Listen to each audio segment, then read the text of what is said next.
E agora que a gente finalizou o período regencial, a gente vai pegar o período do segundo reinado. Segundo reinado, Dom Pedro II, vários segundos aqui. Vamos lá, então. Preparar o nosso ambiente de trabalho.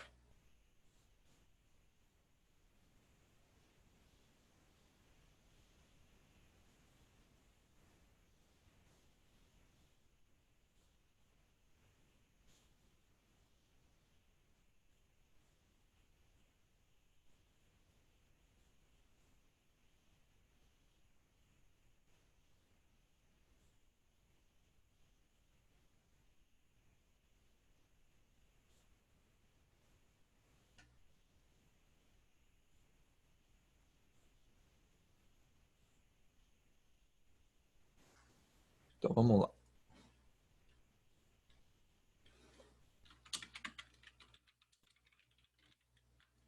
Segundo reinado.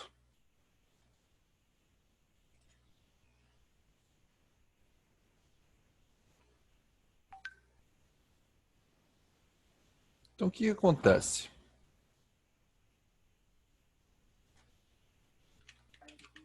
Início do segundo reinado.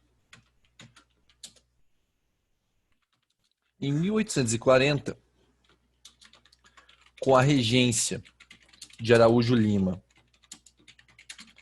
sofrendo extrema instabilidade, e o clube da maioridade desfrutando de maior prestígio, um golpe parlamentar consegue antecipar a posse de Dom Pedro II, que assume ainda em 1840. Que assume ainda no mesmo ano. Vamos deixar bonitinho aqui.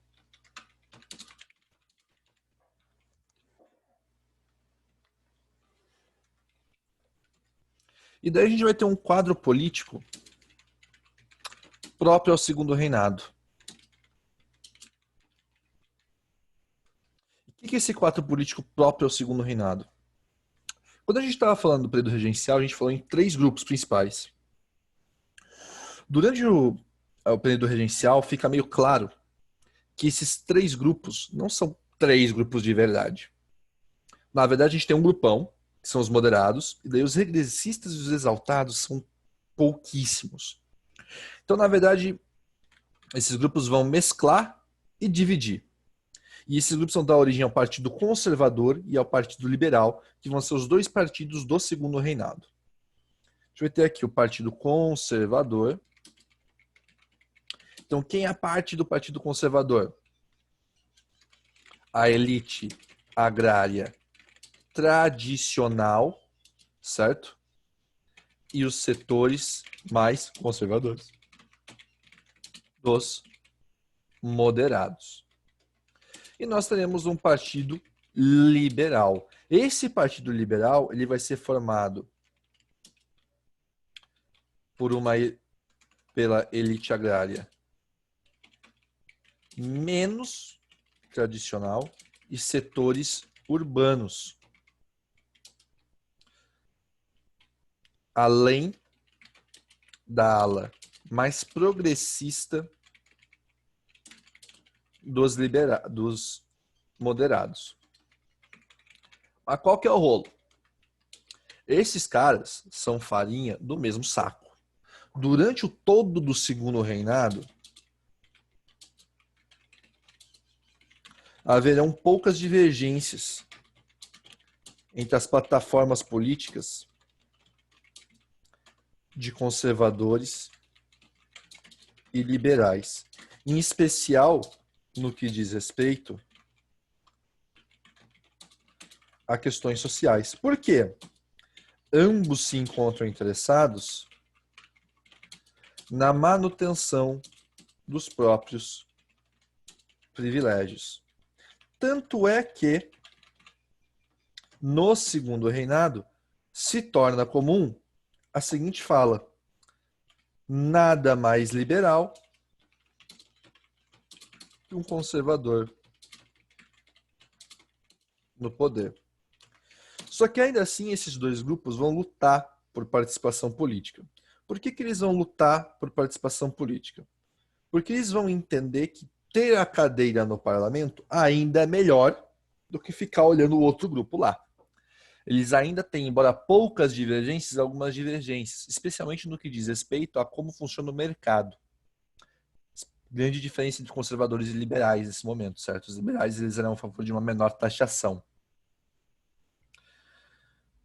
O Dom Pedro II ele vai perceber esses interesses divergentes e vai perceber também que no restante das coisas eles são parecidos. Qual vai ser a solução que o Dom Pedro II vai encontrar para o desejo de participação política dessas galera? O Dom Pedro II vai promover um revezamento entre eles no parlamento. Então o que ele faz? O Dom Pedro II forma um parlamento, ora liberal, ora conservador, revezando os dois partidos na vida política brasileira, a fim de controlar melhor seus ânimos e satisfazer os anseios desses grupos. E isso tem uma consequência positiva para a estabilidade do segundo reinado. Então, dessa maneira,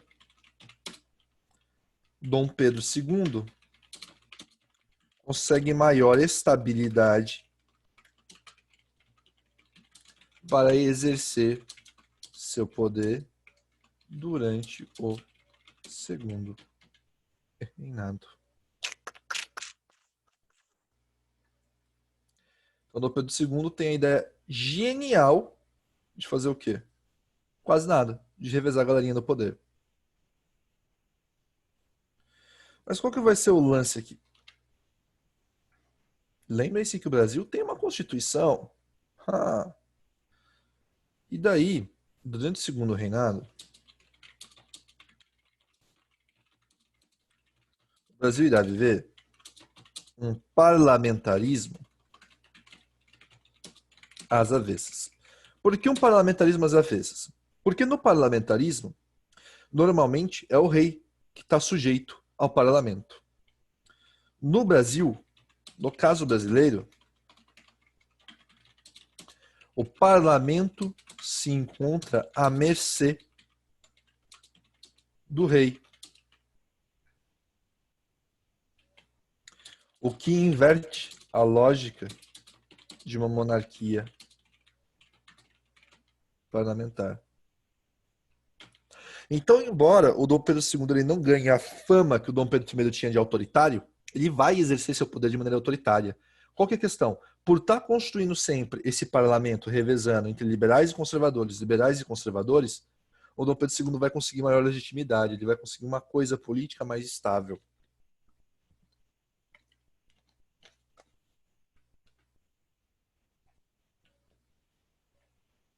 E daí nós temos toda a questão da política externa no segundo reinado.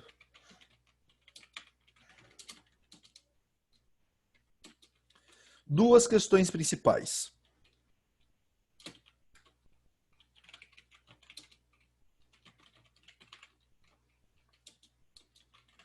A questão Christie.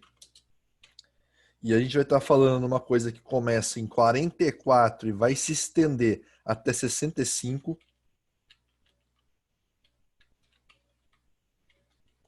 E a gente vai falar também da Guerra do Paraguai, certo? Guerra do Paraguai, a gente vai estar falando de um conflito que vai ter início.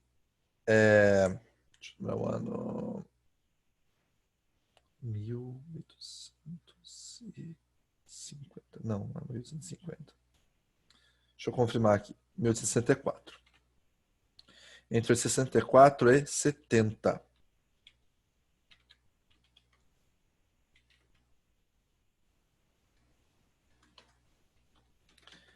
Então vamos começar aqui pela questão Christie. Primeiro parlamento que o Dom Pedro II monta de liberais. O que a galera faz? A galera vai lá e passa uma coisa chamada Tarifa Alves Branco.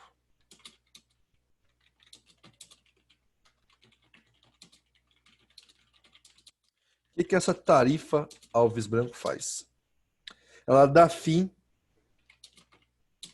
aos privilégios fiscais ingleses e aumenta impostos de importação. O que isso significa? A Inglaterra, que ganhava uma grana ferrada exportando produto industrializado para o Brasil, começa a perder dinheiro. Então, em 1845, em retaliação, que ela está perdendo no mercado, a Inglaterra passa a Bill Aberdeen.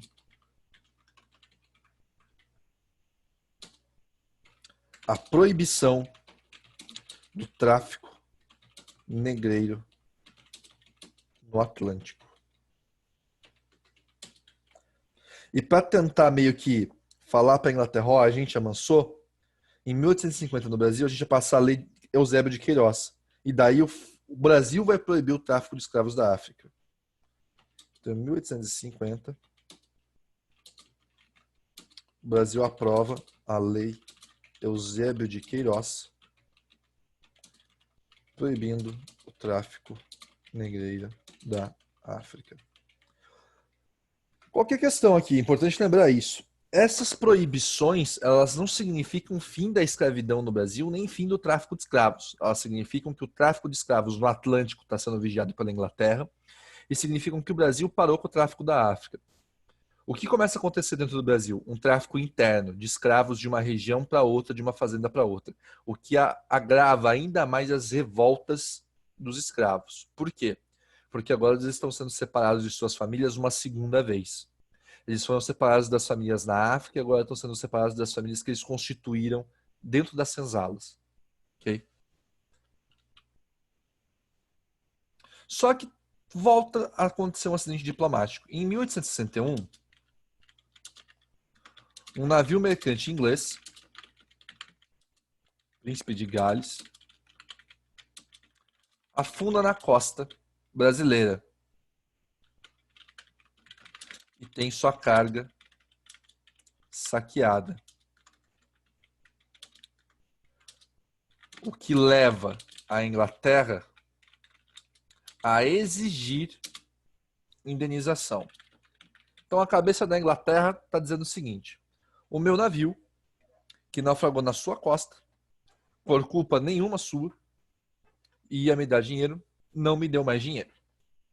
Toda a carga ia ser perdida. Mas os brasileiros conseguiram saquear a carga antes dela ser perdida. Então a gente quer uma indenização porque vocês ficaram com a carga. O governo brasileiro se nega a indenizar isso. Não faz sentido essa indenização.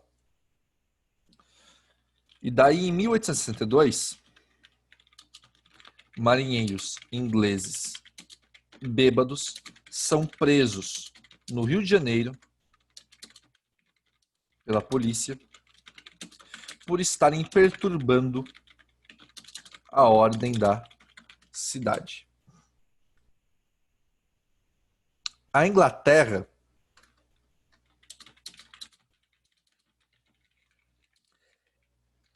exige, olha o nível, exige um pedido de desculpas do Brasil, a soltura dos marinheiros e a punição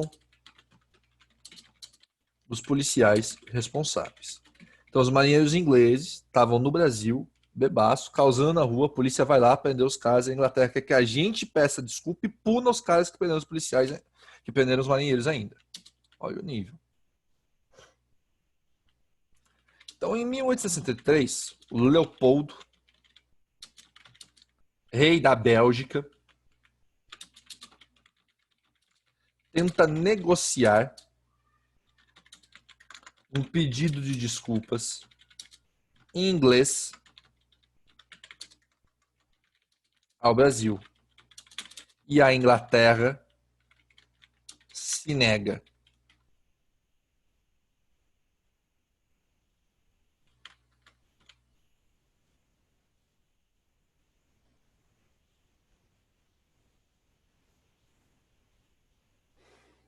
Quem se nega? O embaixador inglês à época. Qual que é o nome desse embaixador inglês? Christie. Por isso que questão Christie, tá, pessoal?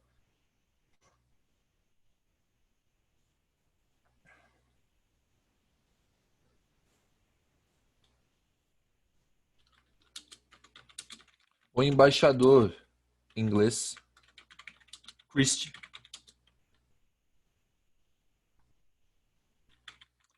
se nega, sendo expulso do Brasil e levando à ruptura de relações diplomáticas entre Brasil e Inglaterra. E aí, só em 1865, com um novo embaixador, a Inglaterra ela emite desculpa oficial ao Brasil e os dois países reiniciam ou retomam, né, suas relações diplomáticas. Pessoal, por que que isso é importante? Por que que a Inglaterra ter pedido desculpa para o Brasil é importante? Porque isso tem um significado o quê? Simbólico. Qual que é o significado simbólico da Inglaterra pedindo desculpas ao Brasil?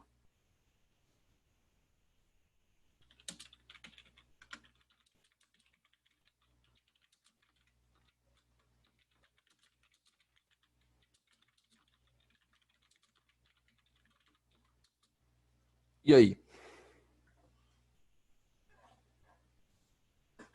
Mesmo o Brasil sendo um paísinho na América, todo perdido, a grande Inglaterra pediu desculpas ao Brasil. Isso engrandecia o Brasil na diplomacia mundial. Por quê?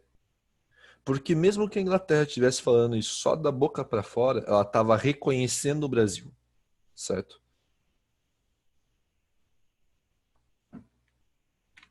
Então as desculpas inglesas reconhecem o Brasil enquanto um país digno de respeito e seriedade a nível internacional. Por quê? Porque a Inglaterra não pede desculpa para qualquer país, certo?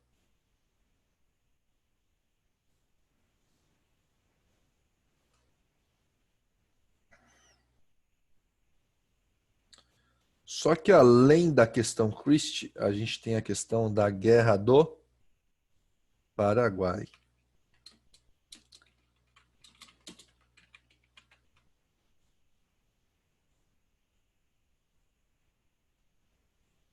E a Guerra do Paraguai é um rolê um pouco mais complicado. Por quê? O Brasil vinha interferindo na política do Uruguai, não Paraguai, do Uruguai, há anos, pois tinha interesse estratégico na região.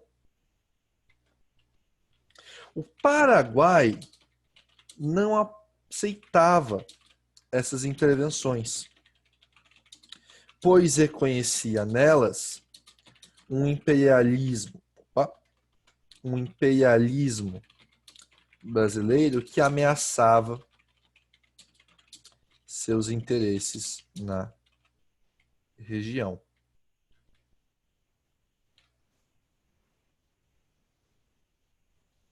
Mais do que isso, o Solano Lopes, presidente do Paraguai, ele queria consolidar o Paraguai como terceira potência do continente, atrás do Brasil e Argentina. E ele precisava de ter acesso a territórios controlados pelos países vizinhos. Então, Solano Lopes, líder político do Paraguai, buscava consolidar seu país enquanto potência, tendo interesse nos recursos dos países vizinhos. Quando o Brasil interfere diretamente nas eleições uruguaias a fim de favorecer um candidato amistoso aos interesses brasileiros, o Paraguai lança um ataque em reação, ou lança um ataque ao Mato Grosso, em reação. O que vai acontecer daí? Brasil, Argentina e Uruguai vão se unir na aliança contra o Paraguai. Brasil, Argentina e Uruguai se unem na Santa Aliança para enfrentar o Paraguai.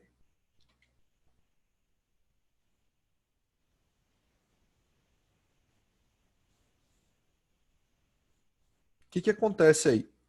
Seguinte.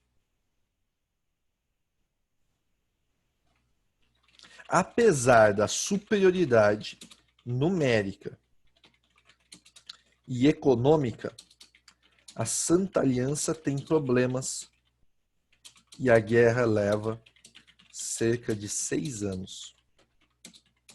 O exército brasileiro percebe seu despreparo e atraso em relação ao exército ou aos demais exércitos da região. E escravos que participam como combatentes do lado brasileiro têm sua alforria, sua liberdade garantida. Então, ao longo desses 6 anos, o Brasil se endivida, o exército passa a pedir por maior participação política e importância, e o sentimento abolicionista toma novos ares. Por quê? Porque agora os escravos estavam lutando a favor do Brasil, contra o Paraguai.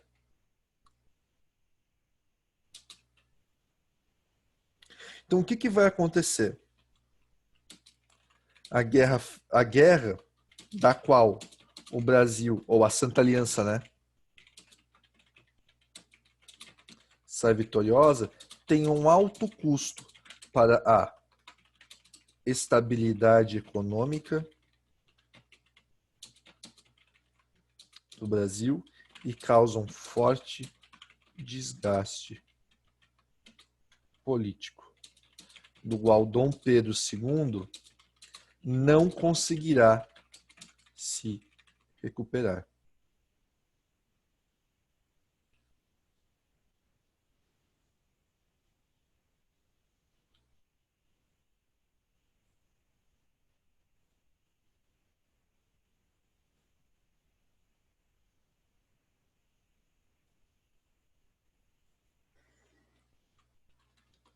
Beleza, pessoal? Tá aqui?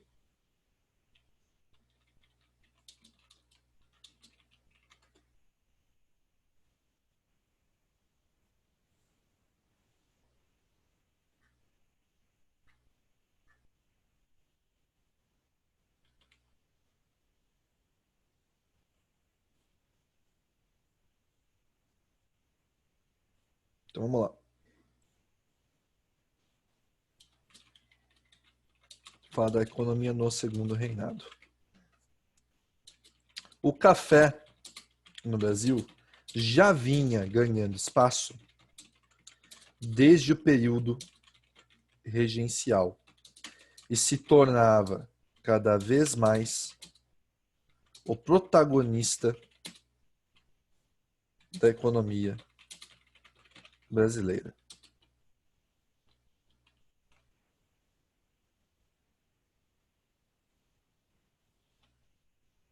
Esse café é inicialmente plantado no Rio de Janeiro, mas logo se expande para a região de São Paulo. Qual a região de São Paulo? São Paulo como um todo, ok?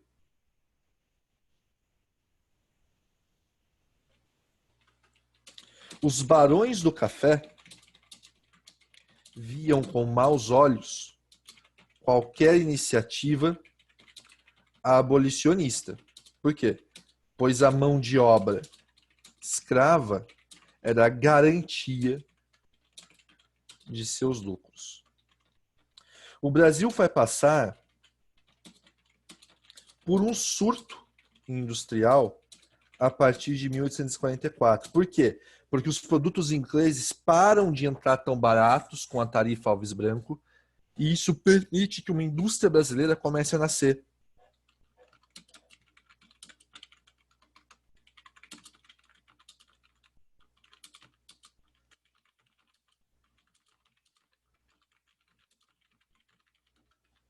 Qual que é o rolo? Essa industrialização brasileira, ela vai morrer rapidinho. Okay? Por que ela vai morrer rapidinho? Porque nesse rolo de tentar resolver a relação com a Inglaterra, o Brasil vai passar outra tarifa que vai de novo jogar privilégios para a Inglaterra. Quando ele joga esses privilégios, os produtos ingleses voltam a entrar baratíssimos e a indústria brasileira morre de novo. Ok?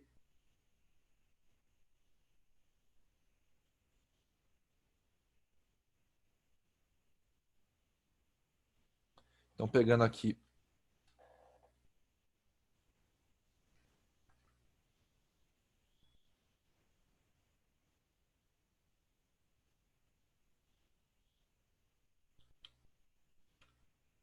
Então, em 1860,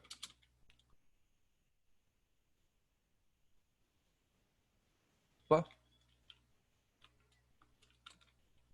nova taxa alfandegária. Tinha que pegar a data. Sempre esqueço a data. Nova taxa alfandegária faz com que os produtos ingleses voltem a ser mais baratos, o que desacelera, estagna a indústria brasileira novamente.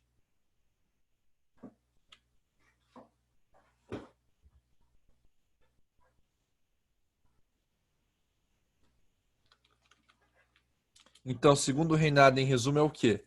A gente vai ter a supremacia do café em indústria nascente.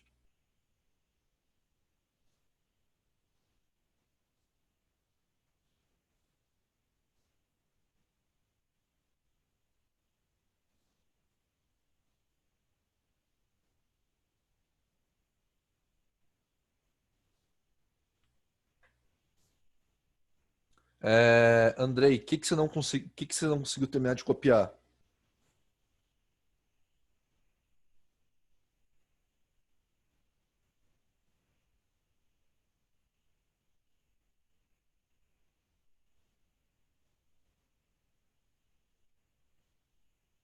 Segundo o que, bicho?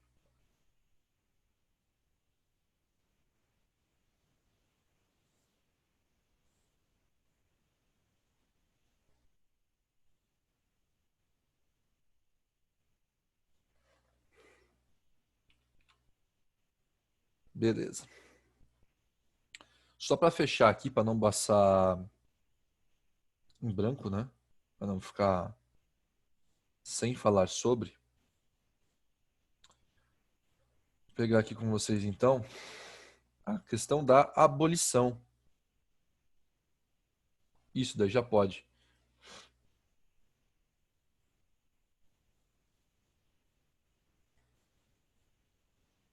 Nossa, tá torto isso, hein? Tá mais torto que minha coluna esse negócio.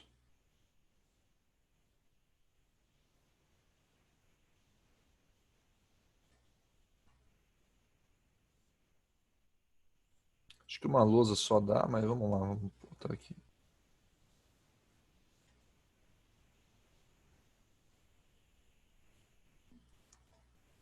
Então, o abolicionismo.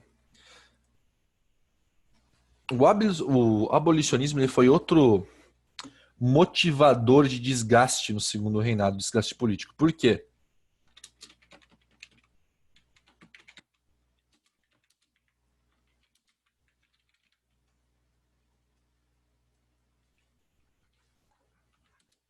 A questão da abolição no segundo reinado, discutida desde a Bill Aberdeen desgastou politicamente Dom Pedro II, apesar de seu avanço lento. Por quê? Pois colocava a coroa enquanto antagonista dos interesses das elites tradicionais brasileiras, do açúcar e do café.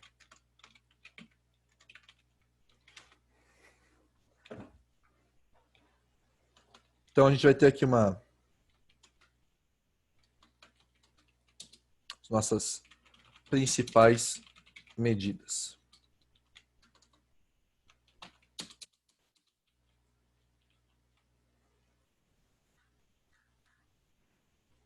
Tudo começa com a Lei Eusébio de Queiroz.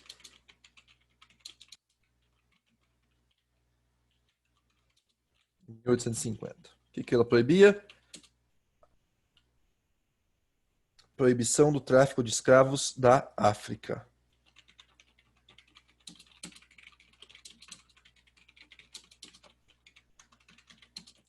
Para o Brasil.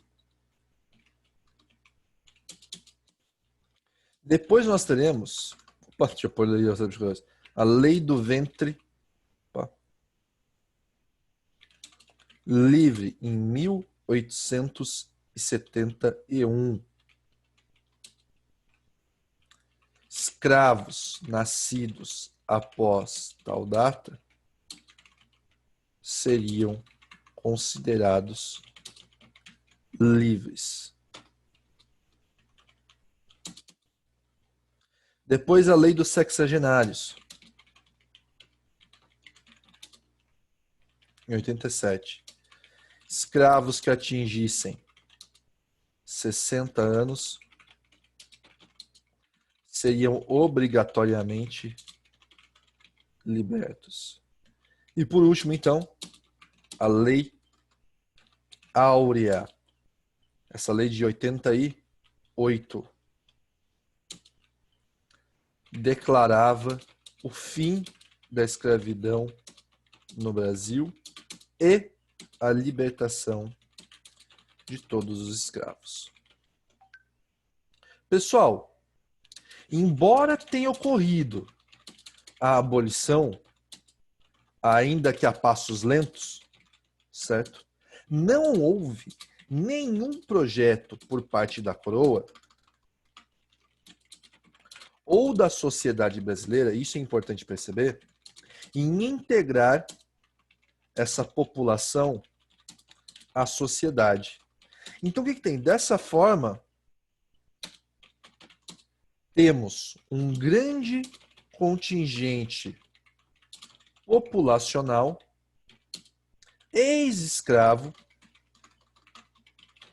que permanece marginalizado e excluído da política e sociedade brasileira, apesar de livre.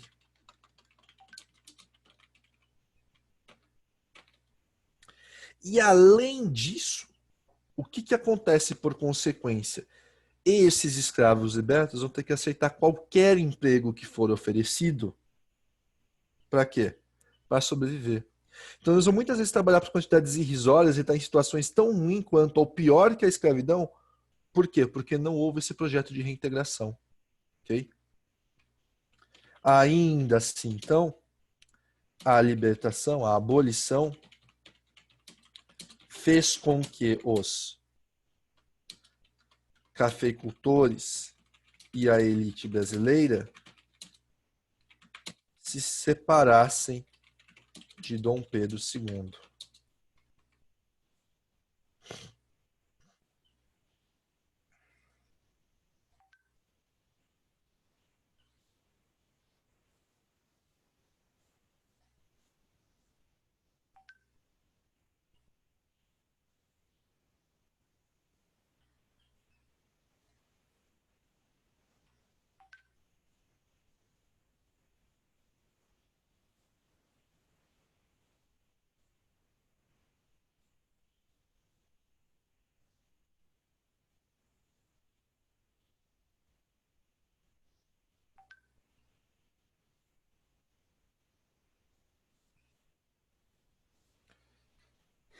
E aí a gente vai ter a questão, então, do golpe da República.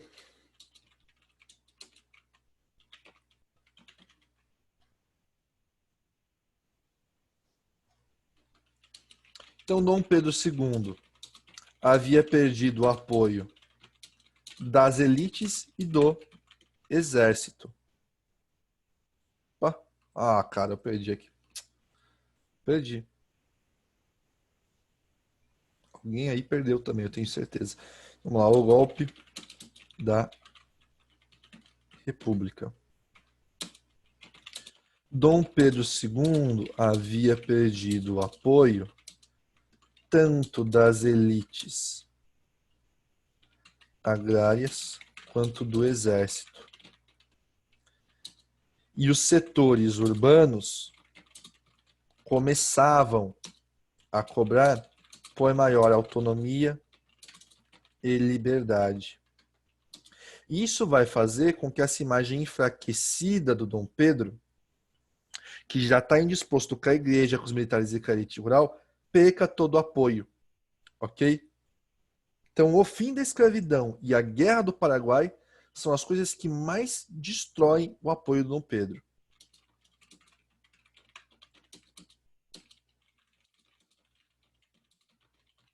Então, eles minam completamente a confiança de seus mais importantes apoiadores. E isso vai fazer com que, aí, em 15 de novembro de 89,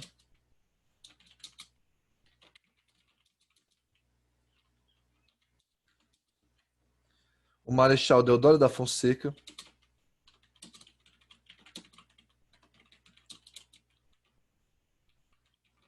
com um pequeno grupo de militares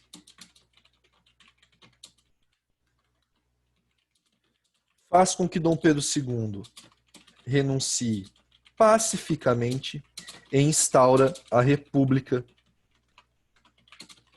no Brasil.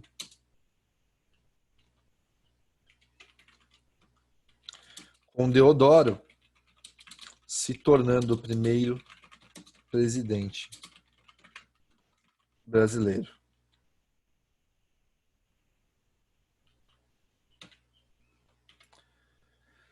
Beleza, pessoas?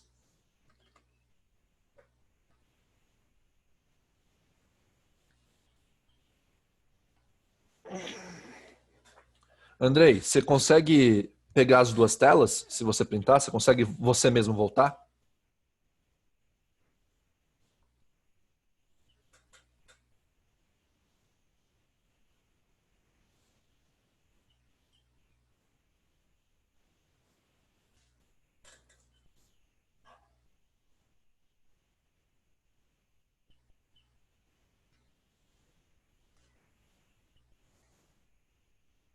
Tipo, tem essa lousa aqui que tá agora, né? Na tela de vocês, e eu posso voltar para essa daqui, né?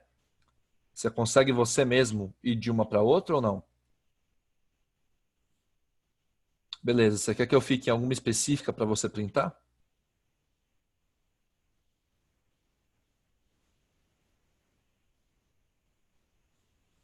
Fechou.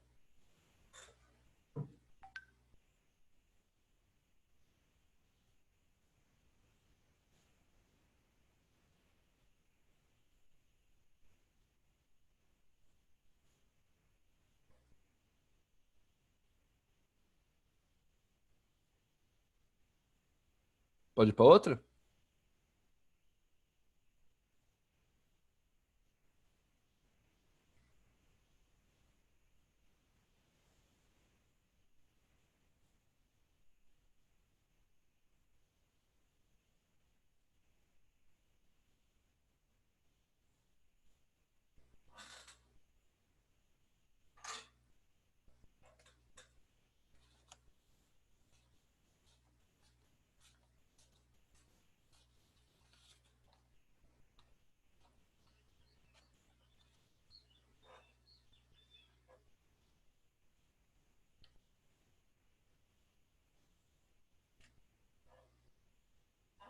Beleza.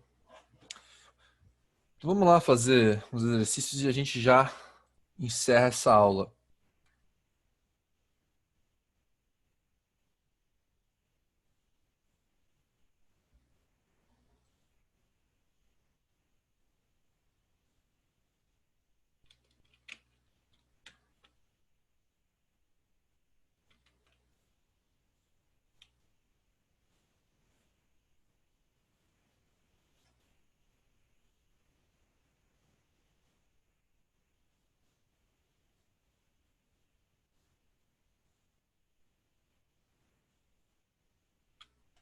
Então vamos lá, ó.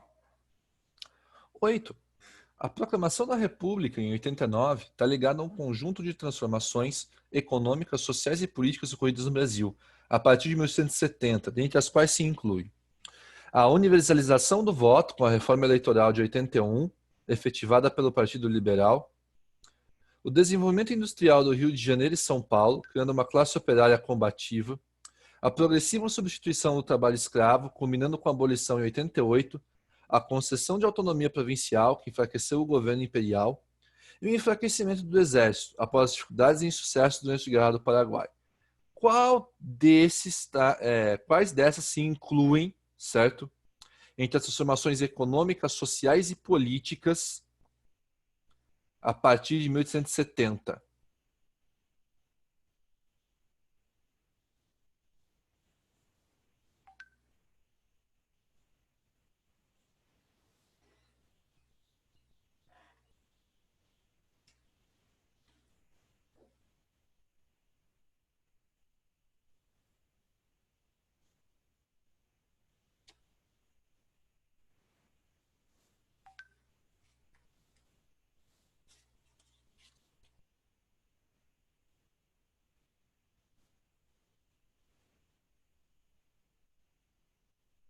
E aí?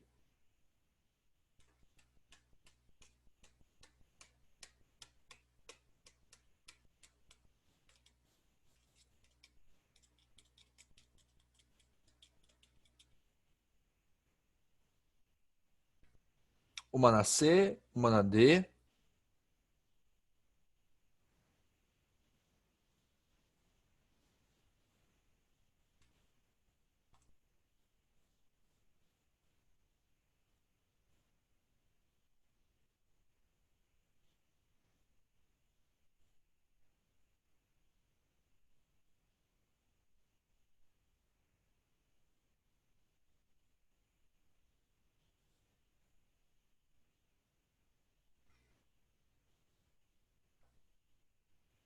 A gente vai ficar aí, pessoal, com a C, ok? Progressiva substituição do trabalho escravo, combinando com a abolição em 88. Por quê? Porque a partir de 70 e 71, o ventre livre ele dá um problemão para a elite brasileira. Porque até lá, mesmo com a Lei Eusébio de Queiroz, mesmo com o tráfico de escravos proibido, os escravos ainda tinham filhos, e esses filhos permaneciam escravos. Não vamos nem discutir a perversidade disso. Vamos entender que essa merda acontecia. E o que, que acontece então? A escravidão permanece. Só que a partir de 70 está decretado o fim da escravidão. Por quê? Porque agora filho de escravo nasce livre. E se esses filhos de escravos nascem livres e os escravos não podem mais ser trazidos para o Brasil, a escravidão tem um prazo de validade. Que é o quê? Que é quando o último escravo, que já era escravo antes do ventre livre, morrer. Então a escravidão ia durar mais uns 30, 40 anos, vamos colocar assim. Com essa substituição do trabalho escravo, vai começar a vir imigrante para o Brasil, vai começar a fortalecer um sentimento republicano, as elites já estão muito irritadas com Dom Pedro. Então, tudo isso que culmina na abolição em 88 vai motivar esse fim, esse golpe da República, certo? Então, letra C. Lembrando que o fim da escravidão também tem a ver com o envolvimento brasileiro na Guerra do Paraguai. Os escravos que lutaram pelo Brasil foram libertos depois, que ficou esse sentimento em alguns setores do exército que eram abolicionistas. Alguns setores do exército que falavam, esses caras lutaram com a gente. Isso não acabou com o racismo, certo? Isso deu uma percepção para o exército de que alguns desses escravos eram seus irmãos de batalha. Isso não acabou com o racismo. Racismo é outro rolê. Racismo é uma coisa estrutural na sociedade brasileira. Beleza, 8, pessoal. Vamos para 9, então. Nas atas dos debates parlamentares e nos jornais brasileiros da década de 50. Nossa, velho. O quê? Diga, Luca. Luca?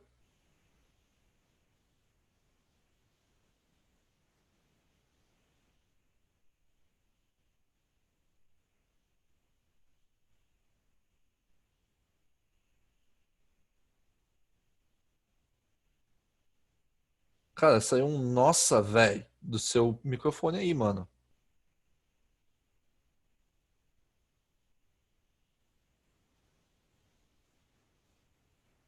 Fui só eu que ouvi, galera. Eu tô ficando louco. Não faz isso, professor. O professor já escuta barulho no ouvido. Já ouvi isso daí também. Não, obrigado, cara. Obrigado. O professor já escuta um barulho louco no ouvido, já tem tinite, tá todo ferrado da cabeça e vocês ainda vão falar pra ele que tá ficando louco. Então vamos lá, ó. Eu ia falar pra mim não tá, Wesley. Vamos lá então. 9. Nas atas dos debates parlamentares e nos jornais brasileiros da década de 50, encontram-se muitas referências, positivas ou negativas, à Inglaterra. Essas últimas, as negativas em geral, devem-se à irritação provocada em setores da sociedade brasileira por pressões exercidas pelo governo inglês para a. Diminuir gradativamente a utilização de escravos da agricultura de exportação. B. Dar ao protestantismo o mesmo status de religião oficial que tinha o catolicismo. C. Impedir o julgamento por tribunais brasileiros de um oficial inglês que assassinou um cidadão brasileiro. D. A extinção do tráfico de escravos, tendo seus objetivos sido alcançados em 1850. E E. Subordinar a política externa brasileira a interesses ingleses na África e na Ásia.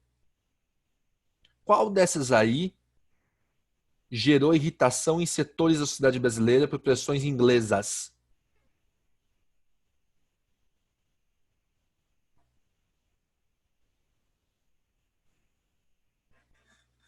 É, Lucas, você viu uma oferenda acontecendo, cara, você não rouba não. Você baixa a cabeça, pede bênção, respeito e passa, bicho. Não rouba o haste na igreja, cara. Vou roubar farofa na esquina, mano. Nem vem. Vamos lá, ó. E aí, pessoal, qual dessas provocou irritação em setores da sociedade brasileira por pressões exercidas no governo inglês?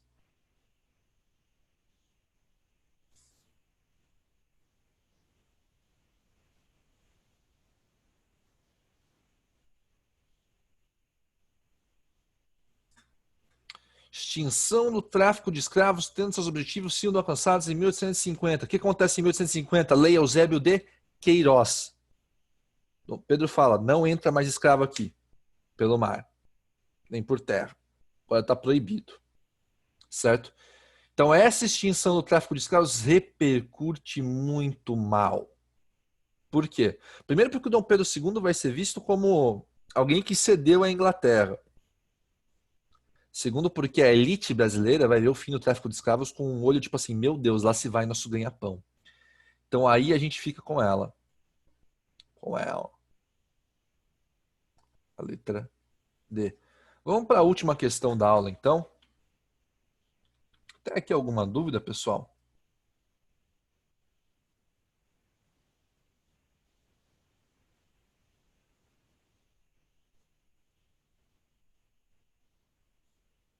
Tá claro o que está acontecendo no segundo reinado?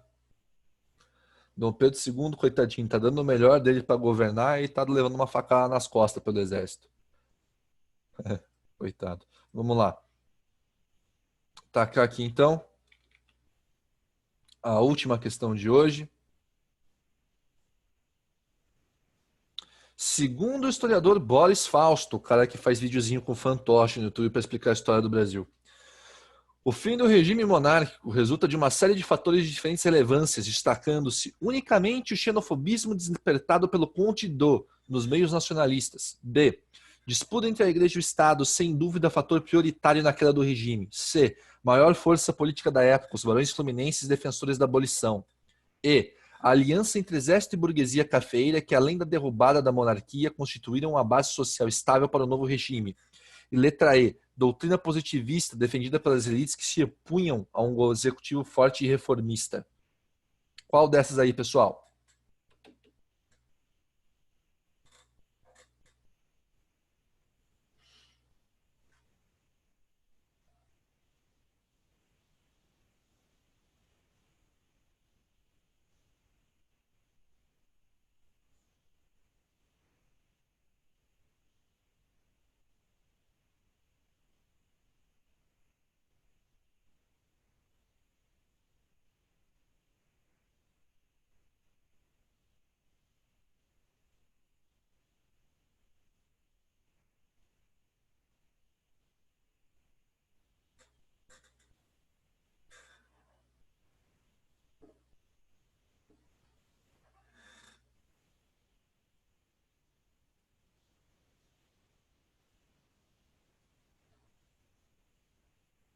E aí, pessoal?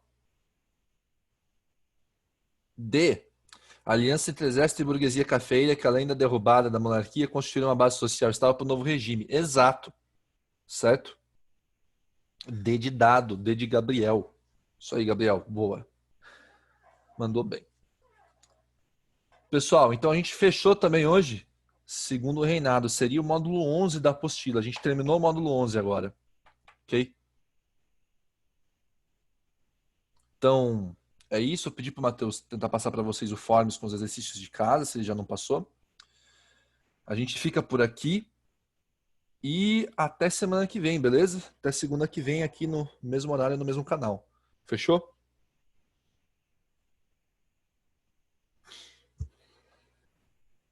Falou, abraço para todo mundo aí. Passem bem. Abraço, Luca.